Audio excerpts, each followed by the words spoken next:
It was the day my world shattered, the day I lost everything I thought I had.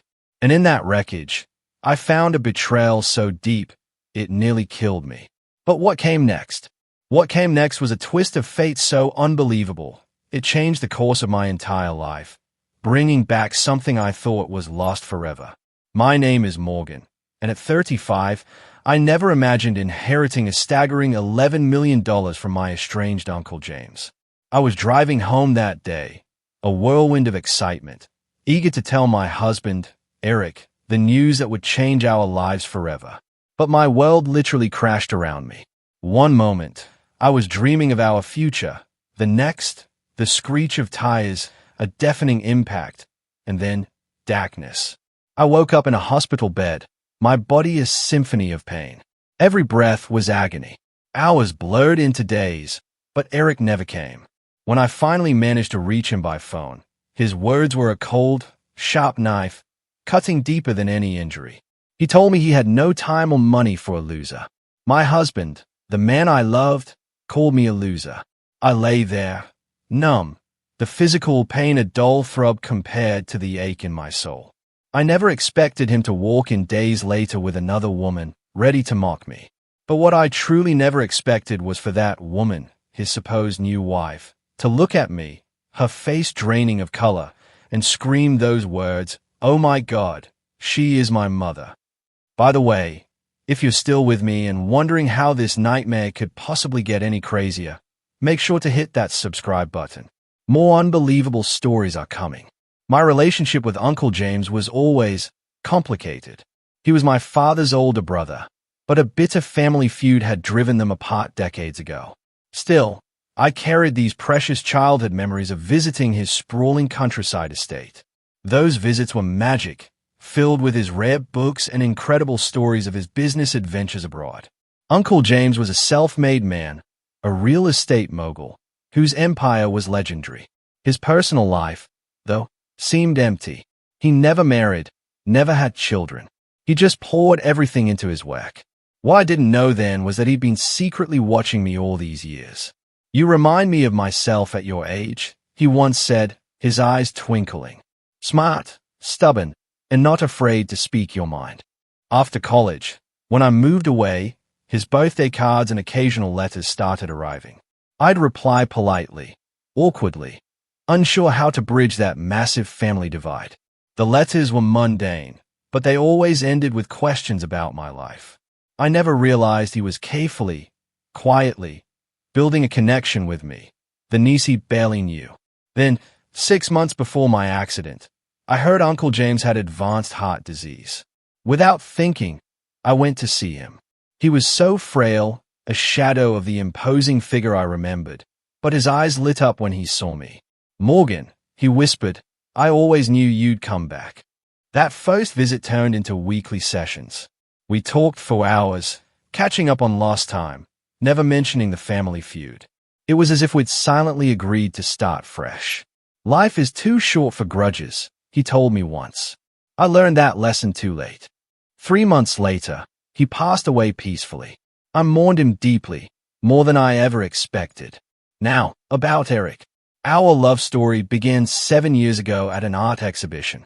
I was a young writer for a local lifestyle magazine, and he was one of the featured artists. His abstract paintings were captivating, but it was his passion, his magnetic confidence when he spoke about his work, that drew me in. "Art is about seeing the world differently," he told me during our interview. "Finding beauty in chaos." We started dating, married within a year in a small ceremony. It wasn't lavish, but it was perfect for us. I believed in his dream of becoming a famous artist, so I took a stable job in advertising to keep us afloat while he chased galleries and commissions. For the first few years, it was wonderful. We lived in a modest apartment, scraped by, and dreamed of a big future together. We were partners. But the last 2 years, they were different. Eric's artistic career went nowhere, and the rejections changed him. He became moody, withdrawn, disappearing for hours. When I asked where he'd been, he'd snap, saying he needed space or was networking. Our bank account dwindled as he bought expensive art supplies for projects that never materialized. You just don't understand the artistic process," became his go-to excuse for everything. The call came when I was at work. "Morgan Wallace," the voice said. "This is Benjamin Harrison. I'm handling the estate of James Wallace. Would you be available to come to my office today?" I agreed, expecting a small memento, maybe a letter. When Benjamin slid the will across his desk, I nearly fell out of my chair. Uncle James had left me everything. His entire estate. $11 million. Plus the family property. He revised his will after your reconciliation, Benjamin explained. He was very impressed with how you built your life on your own terms. Attached to the will was a letter in Uncle James's own handwriting. "Dear Morgan, if you're reading this, I've moved on to whatever comes next. I've watched you grow, admiring your determination and kind heart. You have the same spark I once had, but with the wisdom I lacked. This money is a tool, not a solution. Use it well, be happy, and remember that true wealth isn't measured in dollars. With love, your Uncle James." I signed the paperwork in a daze. $11 million. It was an unfathomable amount. We could pay off our debts. Eric could pursue his art without financial pressure. We could buy a house, travel, start a family. The possibilities were endless. On my way out, I stopped at a jewelry store and bought Eric an expensive watch, a symbol of our new beginning. I decided not to tell him over the phone. News like this deserved a proper celebration. I called him anyway, just to say I was coming home early with good news. He sounded distracted, almost annoyed. "I'm kind of in the middle of something, Morgan. A new art project. Very experimental." I insisted, "This is important, Eric. I'll be home in 30 minutes. "Fine. Just don't expect much reaction. I'm in my creative zone."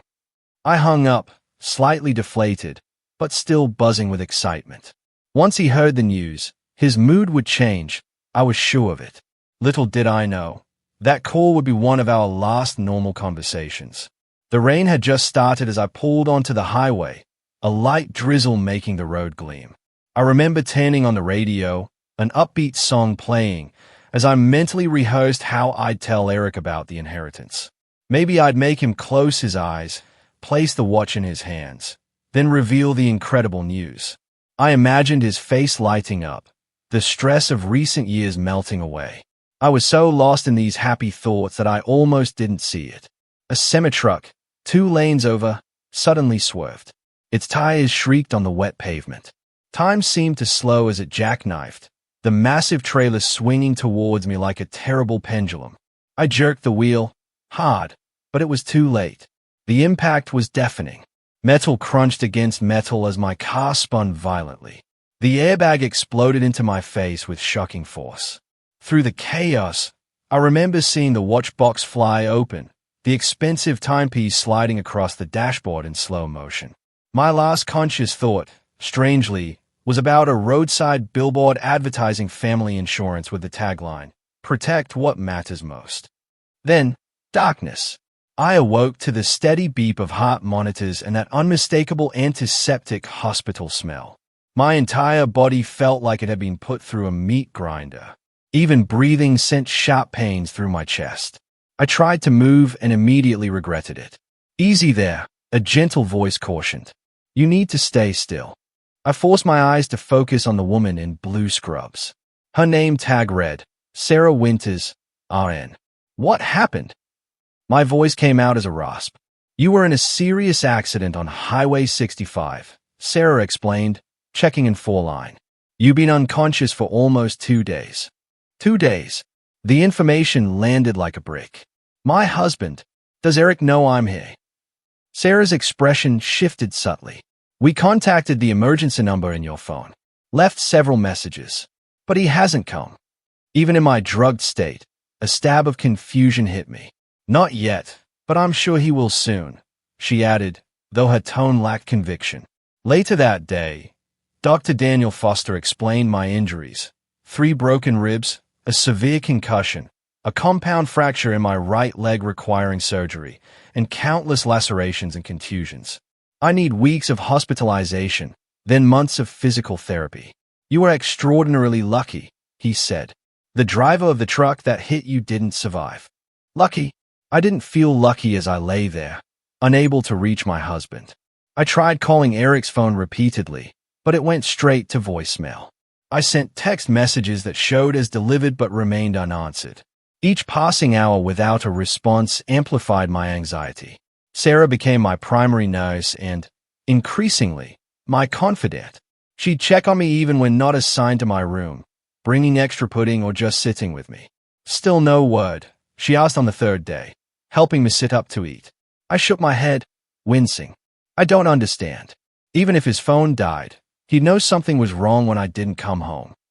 On day 4, I finally received a text from Eric. Heard about accident. Really busy with breakthrough project. Will visit when things calm down. No questions about my condition. No offer to help. Just nothing. That doesn't sound right, Sarah frowned when I showed her the message. Do you have friends who could check on him? I called my friend Melanie, but she sounded strange, making excuses about why she couldn't visit. When I pressed her about Eric, she quickly changed the subject. By the end of the first week, I was increasingly suspicious. Using Sarah's tablet, I checked social media and found something that made my blood run cold. Eric had checked in at Artemis Gallery, an exclusive art club known for its wealthy patrons, with a caption about celebrating new beginnings. With shaking hands, I called his number again. This time he answered, his voice annoyed, with music blaring in the background. Eric, I'm in the hospital. I've been here for a week. Where are you? A pause. Look, Morgan, I'm in the middle of something important. More important than your wife being in critical condition.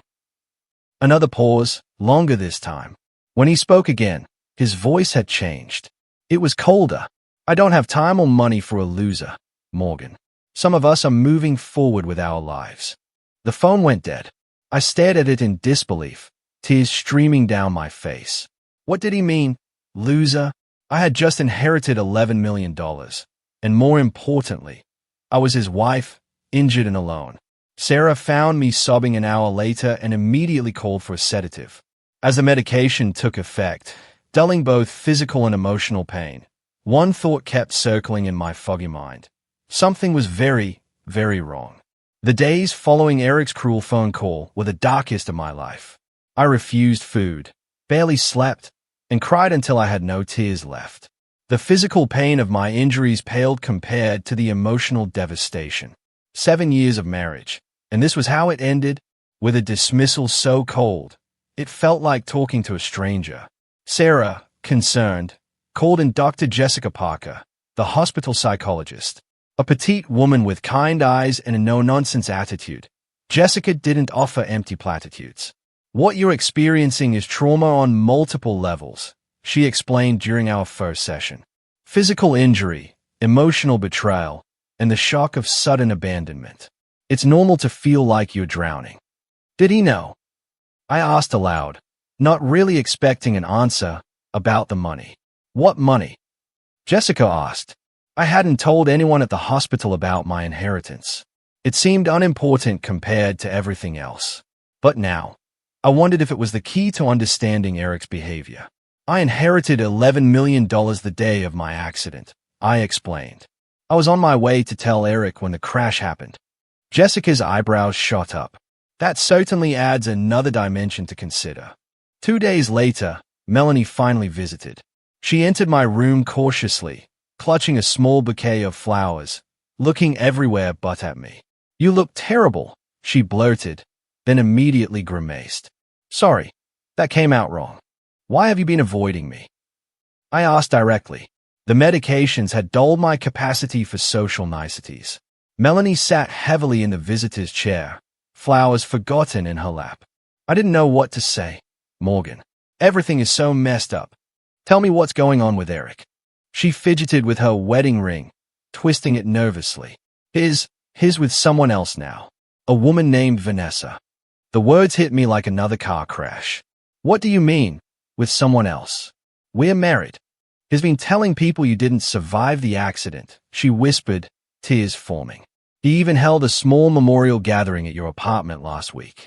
I couldn't bring myself to go. The room seemed to tilt sideways.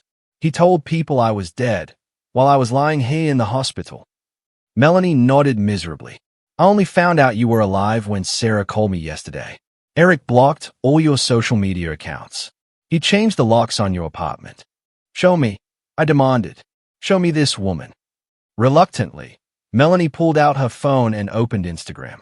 There he was, my husband, arm around a slender woman with dark hair.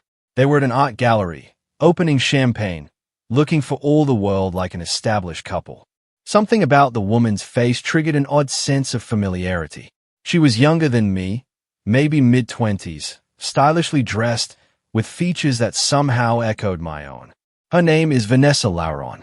She's some kind of assistant at the Hayward Gallery, Melanie explained. They met about 3 months ago, according to mutual friends. 3 months.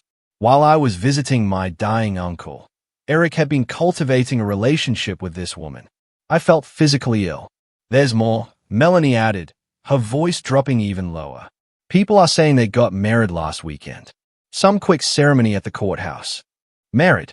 My husband had declared me dead and married another woman within days of my accident. The betrayal was so enormous, I couldn't process it. Sarah, who had been hovering nearby, stepped in when she saw my heart rate monitor spiking dangerously. I think that's enough for today, she said, firmly guiding Melanie toward the door. I'm so sorry, Morgan, Melanie called back. I should have told you sooner.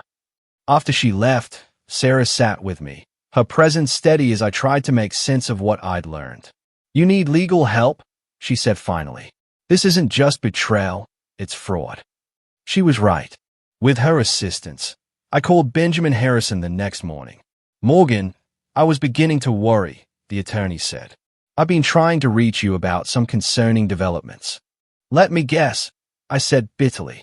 My husband has been asking about my inheritance. More than asking. He came to my office claiming to be your next of kin, saying you had passed away in an accident. He brought marriage certificates and what appeared to be death documents, though they did not pass closer inspection. Is trying to steal my inheritance, I said, the pieces finally clicking into place. It appears so, and is not working alone. He brought a young woman with him whom he introduced as your sister, claiming she should have partial inheritance rights. I don't have a sister, I said automatically, then froze. What was her name? Vanessa something. French surname. My mind raced. The familiar face, the resemblance people had noted between us, the timing of her appearance in Eric's life, just as Uncle James's health had begun to fail. Benjamin, I need you to do some digging into this woman's background, and I need you to come to the hospital tomorrow. I think my husband is planning something, and I need to be prepared. That night, I barely slept, my mind piecing together the fragments of this bizarre puzzle. How had Eric known about the inheritance before I told him? Why choose a woman who resembled me to play this con? And why did she look so familiar to me beyond just the physical resemblance? By morning, I had a sickening theory forming, one so twisted I could barely contemplate it. I asked Sarah to set up a small camera in my room, ostensibly for security. Then I sent a text to Eric's phone from Melanie's number, which she'd let me borrow. I know about the inheritance. Morgan is awake and remembers everything. You need to fix this before she talks. The response came within minutes. We'll handle it today. Delete this message. They were coming, and I would finally get some answers. I spent the morning preparing myself, both mentally and physically, for the confrontation. Sarah helped me sit up properly in bed and adjust my appearance so I looked slightly more vulnerable than I actually felt. Dr. Jessica coached me on maintaining emotional control. Remember, you hold the power here, she reminded me. No matter what he says or does, he cannot take that from you unless you allow it. Benjamin arrived at noon, briefcase in hand, and stationed himself in the chair by the window, where he wouldn't be immediately visible. The small camera Sarah had set up was discreetly recording, its tiny lens aimed at the foot of my bed. Are you certain you want to do this today? Benjamin asked, concerned. We could handle this through proper legal channels. I need to see his face, I replied. I need to understand why. At precisely 2 o'clock in the afternoon, there was a knock at my door. My heart rate spiked, the monitor betraying my anxiety despite my composed exterior. Sarah squeezed my hand once before stepping back to stand near the bathroom door. Eric entered first, dressed in an expensive-looking blazer I'd never seen. His hair was styled differently, and he wore a new watch that probably cost thousands.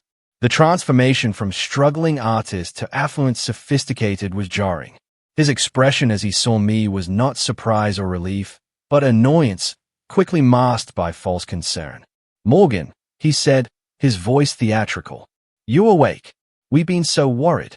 "We?" I asked, my voice steadier than I felt. He glanced back toward the doorway, gesturing impatiently.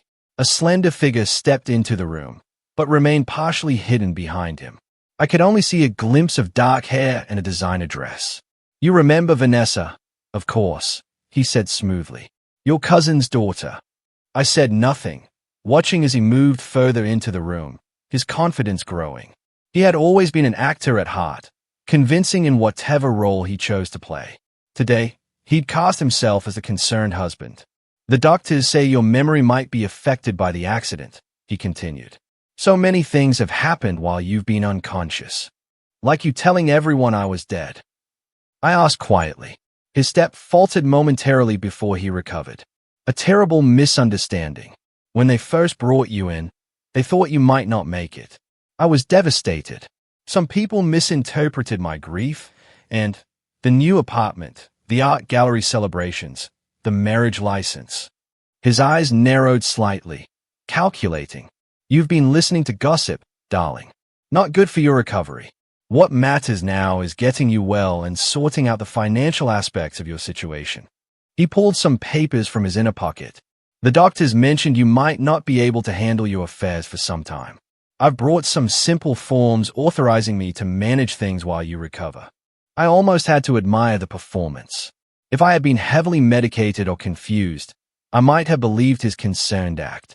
But I could see the coldness behind his eyes, the impatience in the way he held out the papers. "You mean the $11 million I inherited?" I asked bluntly. His expression flickered, surprise quickly masked. "You remember that?" "Yes, of course. Such a blessing, but also a responsibility. In your condition, the stress of managing such funds could impede your recovery. How thoughtful of you to worry about that." He smiled, mistaking my calm for compliance. "I've always had your best interests at heart, Morgan. Is that why you blocked my social media accounts, changed our apartment locks, told my friends I was dead?" Eric's facade began to crack. "You're confused. The medication. Show her the video," Benjamin said suddenly, standing up from his chair. Eric spun around, genuinely startled. "Who the hell are you?" "Benjamin Harrison, Mrs. Wallace's attorney," Benjamin replied. "And you must be the husband who has been attempting to defraud his injured wife." Benjamin set his tablet on the bed tray, playing security footage from his office, showing Eric and a young woman presenting falsified death certificates and claiming inheritance rights. "That's enough," Eric snapped, moving to grab the tablet. "Don't touch that," Sarah warned, stepping forward. "Hospital security is right outside." The woman who had remained near the doorway finally moved forward, curiosity apparently overcoming caution. As she approached the bed, I got my first clear look at her face. The resemblance was even more striking up close. Same shaped eyes, similar nose. Even the way she carried herself reminded me of myself at a younger age. But there was something else. Something that triggered a deep, almost primal recognition. Vanessa stared at me, her expression shifting from nervous to confused, then to shock, her face paling dramatically as our eyes locked. "Oh my God," she whispered, her voice shaking. "She is my mother." The room went completely silent. Eric lunged toward her, grabbing her arm. "Shut up," he hissed. "Stick to the plan." But Vanessa was transfixed, staring at me as if seeing a ghost. With trembling hands, she reached into her purse and pulled out a worn photograph. "I've been looking for you my entire life," she said, her voice breaking as she held out the photo for me to see. The image showed a teenage girl holding a newborn baby. Her face partly obscured, but unmistakably a younger version of myself. A photograph I hadn't seen in 17 years, one I thought had been destroyed long ago. As I stared at the evidence of my most carefully guarded secret, the room seemed to spin around me. The beeping of the heart monitor accelerated as pieces of a puzzle I never knew existed suddenly locked into place. My hands trembled as I took the photograph from Vanessa. The teenage girl in the image looked so young, so scared, her eyes red from crying as she held the tiny bundle for what she knew would be the first and last time. "Where did you get this?" I whispered. "It was with me when I was adopted," Vanessa replied, her voice equally soft. "The only link I had to my birth mother. I've carried it with me every day since I was old enough to understand what it meant." Eric made another attempt to intervene. "This is ridiculous. She's clearly confused and trying to manipulate the situation." "Be quiet, Eric," I said with a newfound authority that seemed to surprise everyone, including myself. "For once in your life, just stop talking." I looked back at Vanessa, really studying her face. She had my mother's cheekbones in my eyes. How had I not seen it immediately? Perhaps because I had spent 17 years trying to forget, to push away the memory of the baby I had held only once. "I was 18, I began, my voice steadying as I spoke. A senior in high school with plans for college. My boyfriend at the time wanted nothing to do with the baby, and my parents were horrified by the scandal it would cause in our small town." Vanessa sat on the edge of my bed, transfixed. "They sent me to stay with a distant aunt during the pregnancy. After you were born, they arranged a closed adoption. I was allowed to hold you once, and someone took this picture. I didn't know they had given you a copy. My adoptive parents told me it was the only thing that came with me," Vanessa explained. "They were wonderful people who never hid the fact that I was adopted. When I turned 18, they supported my decision to search for my birth mother." "How did you find Eric?" Benjamin asked, his lawyer's mind still focused on unraveling the scheme. Vanessa looked uncomfortably at Eric, who stood rigid with anger by the window. "I didn't find him. He found me," she admitted. "About 3 months ago. He approached me at the gallery where I work. He said he knew who my birth mother was." The pieces clicked into place with sickening clarity. "The memory box," I said, looking at Eric. "You found it when we moved last year." Eric said nothing, but his expression confirmed my suspicion. I had kept a small wooden box with a few mementos from that period of my life, the hospital bracelet, a tiny hat, and a copy of that photograph. I thought I had hidden it well, but apparently not well enough. "You told me you had been searching for me, too," Vanessa continued. "That you were wealthy, but estranged from your family, and wanted to reconnect, but were afraid of rejection. And when did marriage enter the picture?" I asked, unable to keep the bitterness from my voice. Vanessa flushed with shame. "It happened gradually. He was so attentive, so interested in helping me connect with you. When he proposed 2 weeks ago, saying it would make you happy to see me settled with someone you trusted, it seemed romantic. Then I had my accident, and suddenly I was more valuable dead than alive," I concluded. Eric finally broke his silence. "You have no proof of anything. This is all circumstantial and emotional manipulation." Benjamin cleared his throat. "Actually, we have quite a bit of evidence, including your attempts to access Morgan's accounts, falsified death certificates, and now this recorded confession. Not to mention bigamy, as you are still legally married to Morgan." "What I don't understand," Sarah interjected, "is why go through all this elaborate scheme? Why not just stay married to Morgan and enjoy the inheritance together?" I looked at Eric, really looked at him, seeing him clearly, perhaps for the first time. Because he never loved me. I was convenient, a steady income while he pursued his artistic dreams. But $11 million. That required a bigger plan. "The will has a special provision," Benjamin explained. "If Morgan had died without children, a significant portion would have gone to charity. But with a direct descendant, the entire inheritance would stay in the family. And as Vanessa's husband, Eric would have influence over those funds," I finished. Vanessa stood up, suddenly moving away from Eric. "You used me. All those things you said about caring for me, about building a future together." "Don't be naive," Eric snapped. "It was a mutually beneficial arrangement. You wanted to find your birth mother. I helped. The money was just a bonus. By declaring me dead and marrying my daughter." I asked incredulously, Half the inheritance would have gone to her anyway once the relationship was discovered, Eric argued, his true nature now fully exposed. I was just expediting the process by committing fraud, Benjamin pointed out, and potentially murder if Morgan had died for her injuries without regaining consciousness. Eric's face hardened. You can't prove that. We don't need to, I said quietly. You've done enough damage already. I turned to Vanessa, whose world had clearly been shattered. I'm so sorry you were dragged into this. She wiped tears from her eyes. All my life I imagined finding my birth mother. Never like this. Eric made a sudden move toward the door. This is absurd. I'm leaving. I wouldn't advise that, Benjamin said calmly. Hospital security is waiting outside, and I have already filed preliminary charges. Leaving now would only add fleeing to the list.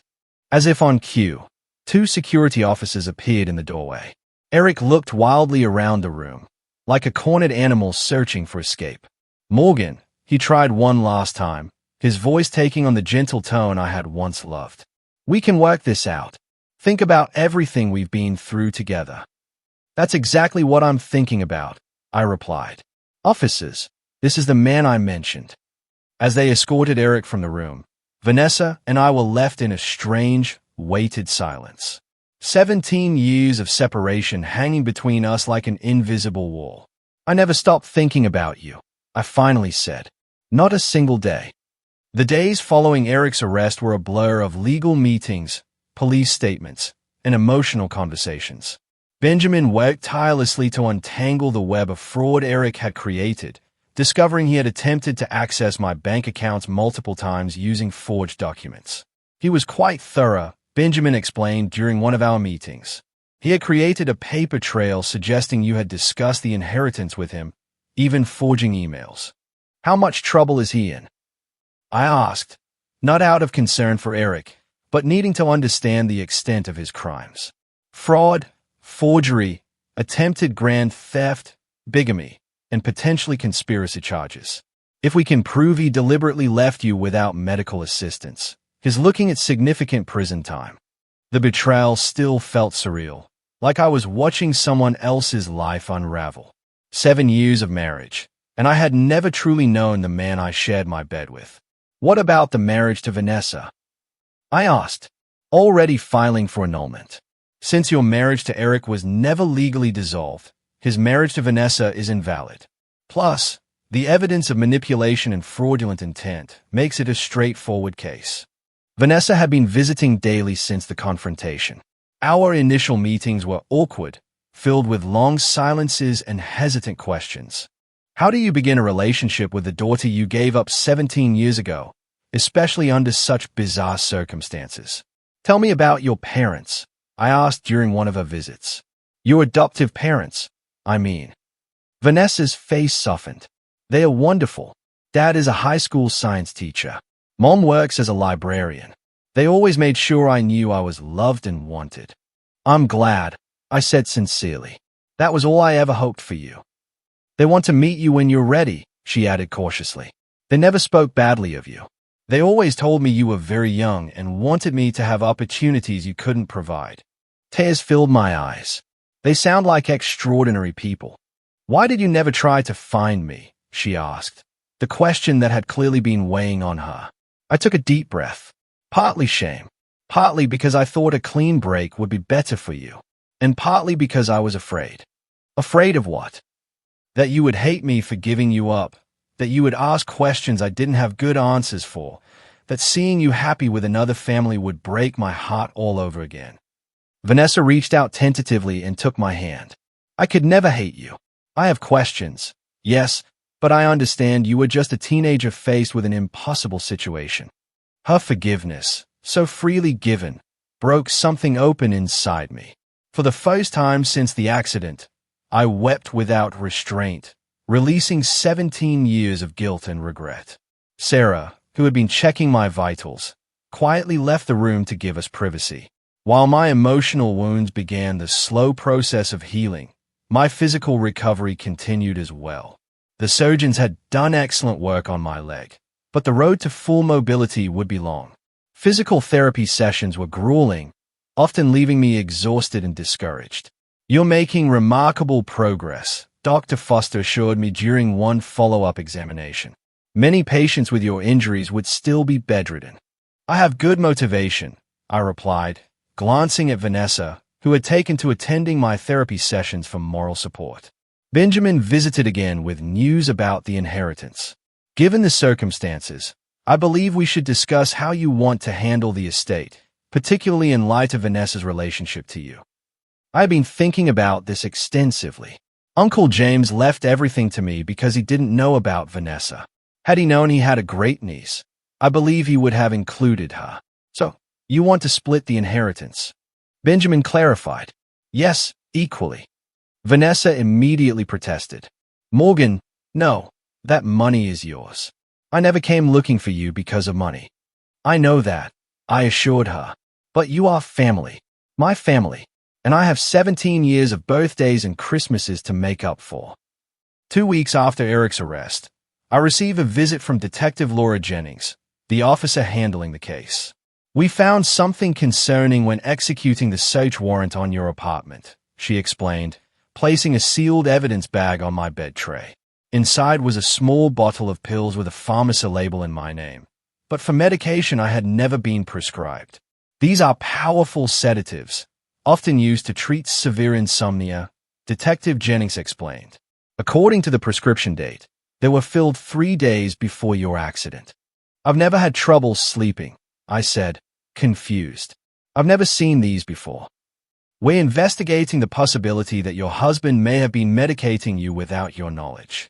Several of your neighbors reported hearing arguments in the weeks before your accident, and one mentioned you seemed unusually tired and disoriented during your last conversation. The implication was clear and chilling.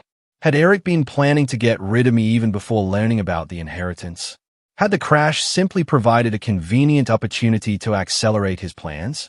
We may never know the full extent of what he intended, Detective Jennings admitted.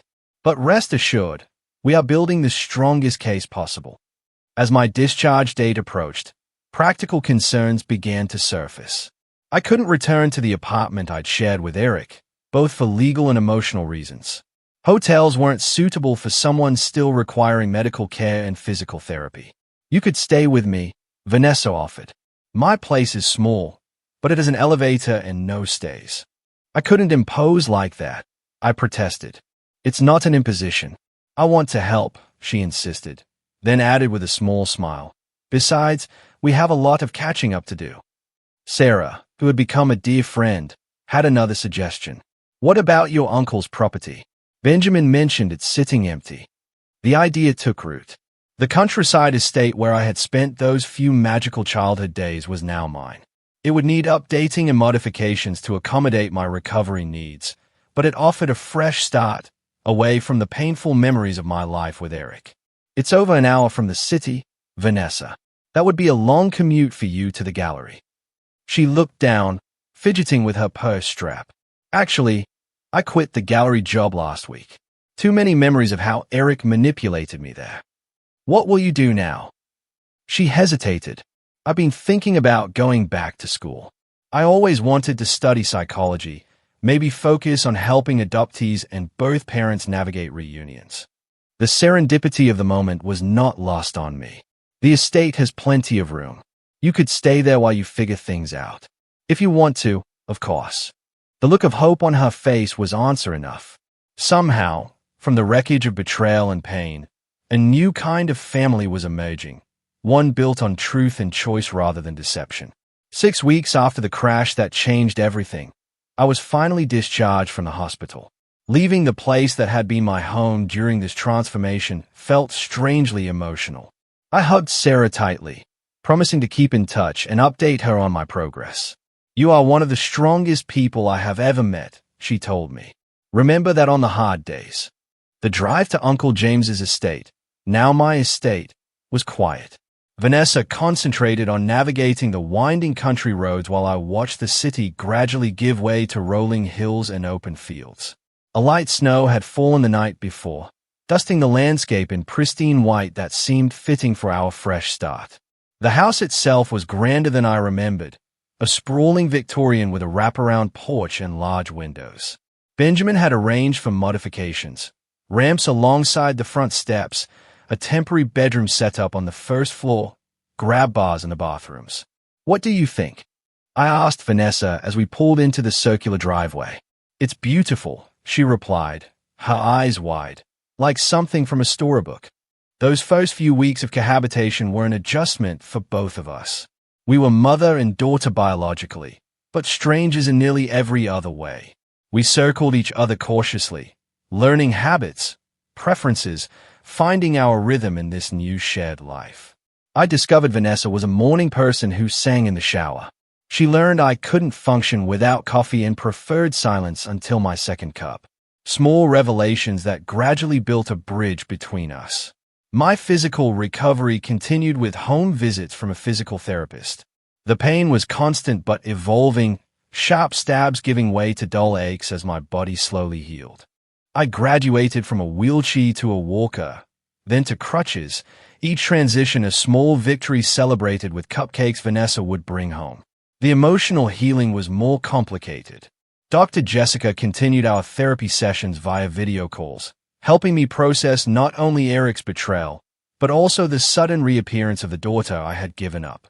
Relationships built under extreme circumstances can be intense, but fragile, she cautioned. Give yourselves time to develop a sustainable connection. Taking her advice, Vanessa and I began establishing rituals. Sunday movie nights, Thursday cooking experiments, daily walks around the property as my mobility improved. We talked about everything and nothing, filling in the 17-year gap in our shared history. One evening, about 3 months after moving to the estate, Vanessa hesitantly brought up a subject we had both been avoiding. I'd like you to meet my parents, she said. My adoptive parents, I mean. My stomach tightened with anxiety. Do they hate me? No, she said firmly. They have always spoken of you with respect. They understood you were in an impossible situation. The meeting was arranged for the following weekend. I spent days worrying about what to wear, what to say, how to thank them for raising the daughter I could not keep. When the day arrived, I was a bundle of nerves, pacing the front hall with my cane. Mark and Diana Laron turned out to be exactly as Vanessa had described, kind, unpretentious people who greeted me with warmth rather than judgment. We have always considered ourselves the custodians of Vanessa until you could be part of her life again, Diana told me over tea. We are so grateful that day has come, even under these difficult circumstances. Their generosity of spirit humbled me. Instead of seeing me as a threat, they welcomed me as an addition to their family circle. By the end of their visit, we had made plans for holidays and future gatherings, expanding our unconventional family even further. The legal proceedings against Eric continued in the background of our new life. I attended court hearings when required, facing him across the courtroom with a strength I didn't know I possessed.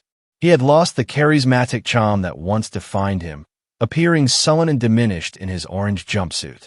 When he was finally sentenced to 8 years for fraud and related charges, I felt no satisfaction, only a quiet relief that this chapter was truly closing.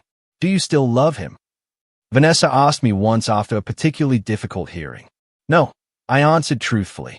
I mourn the person I thought he was, but that person never existed. He was a character Eric created, like one of his paintings. As the seasons changed, so did the estate.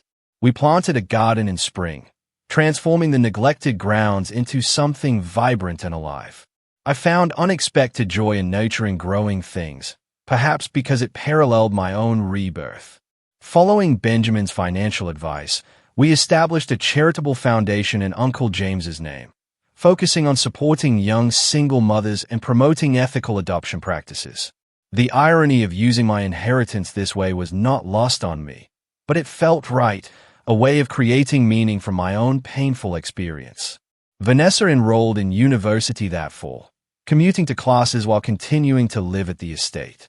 Her passion for psychology was evident in how she approached everything, always considering the deeper motivations behind behaviors and choices. You would have been a terrible artist's wife, she told me one evening as we sat on the porch watching the sunset. Too practical, too grounded. And yet, I tried to be one for 7 years, I replied with a rueful smile. Because you thought love meant supporting someone else's dreams at the expense of your own. Her insight struck me deeply. When did you get so wise? I had good parents, she said simply. All three of them. As my physical recovery plateaued, I began considering what I wanted for my own future. The advertising career I had pursued mainly to support Eric's artistic ambitions no longer appealed. With financial security now assured, I had the freedom to reinvent myself completely.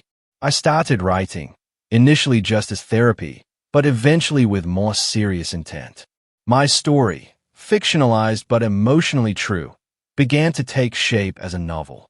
The process was cathartic, transforming pain into purpose. 1 year to the day after the accident, we held a small gathering at the estate.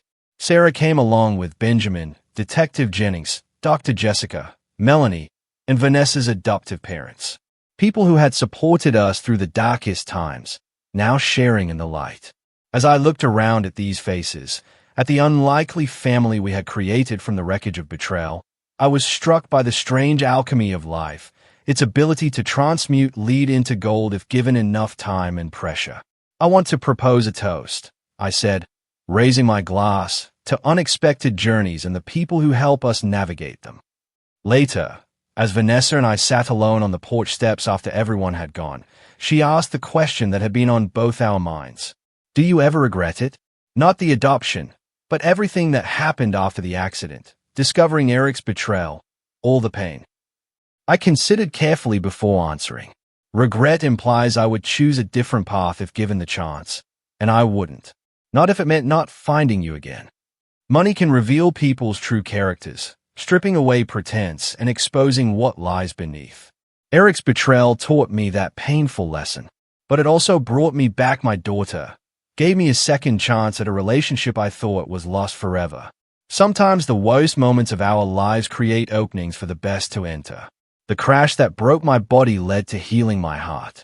The husband who betrayed me inadvertently reunited me with the daughter I had grieved for 17 years. The inheritance that made me a target also gave me the freedom to rebuild my life on my terms. As the stars appeared above us, I realized that true wealth had nothing to do with the millions in my bank account and everything to do with the authentic connections I had formed in the aftermath of disaster. I had lost a husband but gained a daughter, lost illusions but gained clarity, lost my old life but gained one infinitely more real and satisfying. What are you thinking about? Vanessa asked, noticing my silence. That sometimes you have to survive a crash to find your way home. Have you ever experienced a betrayal that ultimately led to something positive in your life? I would love to hear your stories in the comments below. And if this journey resonated with you, please hit that like button and subscribe to hear more stories of resilience and unexpected second chances. Share this with someone who might need a reminder that even our darkest moments can lead to dawn. Thank you for listening to my story. And remember that sometimes our greatest strength emerges from our most vulnerable moments.